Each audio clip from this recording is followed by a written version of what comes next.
L'interesse è capire un po' meglio quali mutazioni ci sono state dalla prima, quante se possibile dalla prima alla seconda ondata, come in qualche modo hanno inciso in termini di aggressività, di diffusione, di ricoveri, di morti. Francesca Zottis, presidente della Commissione speciale d'inchiesta sull'andamento in Veneto del coronavirus, apre in Consiglio regionale i lavori della prima seduta dell'Assemblea, che avrà tra i propri compiti l'accertamento delle cause e le eventuali responsabilità che hanno influito sull'andamento della pandemia, in particolare nella seconda ondata.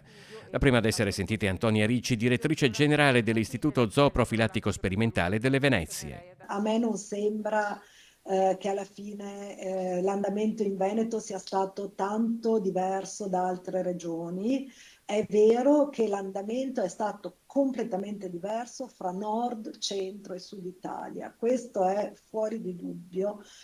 L'eccesso di mortalità per Covid nelle regioni del nord è stato molto più importante rispetto al centro e al sud, e anche questo sarà da capire perché.